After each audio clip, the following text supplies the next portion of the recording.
Why did this take so long, though? And how do we go from expired funding to millions of dollars in permanent funding? For some insight, I spoke to Lodriguez Murray, the VP of Government Affairs for the United Negro College Fund.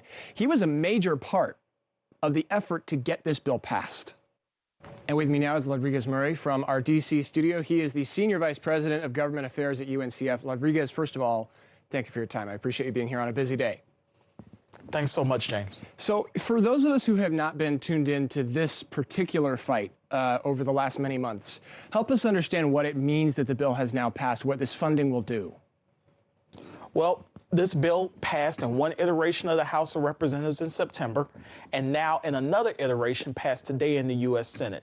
This is $255 million for historically black colleges and universities, for Hispanic serving institutions, Asian Pacific Islanders, and all types of other minority serving institutions to help improve the outcomes and create more STEM graduates in our country. Every year we have many thousands of STEM jobs that go unfulfilled, so it's a national priority to make sure that HBCUs and other types of institutions are providing the numbers of STEM graduates and diversity in those professions. This money, which is mandatory like Social Security, Medicare, and Medicaid, will go a long way to making that happen. Your organization organized and efforted a pretty comprehensive campaign to get this bill passed. Tell us about that.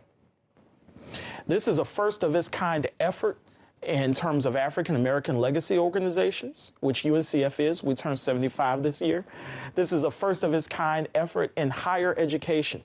And so what we've done is create this digital campaign that allows regular people to send in letters to their one member of the House and their 2 U.S. senators, quick and easy in less than 20 seconds on this one subject matter. And that has resulted in over 65,000 letters to Congress in less than 2 months and another 3,000 phone calls to Congress, all on the Future Act. But as far as your organization, as far as getting funding for HBCUs and other minority institutions, what remains to be seen as far as what's needed on the ground at those schools?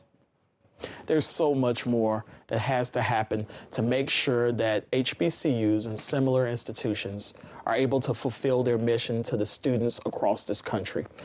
In addition to this mandatory funding that's going on right now, that's the Future Act, we also have every year discretionary funding that has to get to the president's desk, and we have some major priorities there at the Department of Education and other departments across this nation. We have some major priorities that we have to see increases in to make sure that the schools that have the best chance of increasing future outcomes for minority and other underserved populations get the resources they need so that those populations can have a real seat at the table. So is the funding in this bill today enough?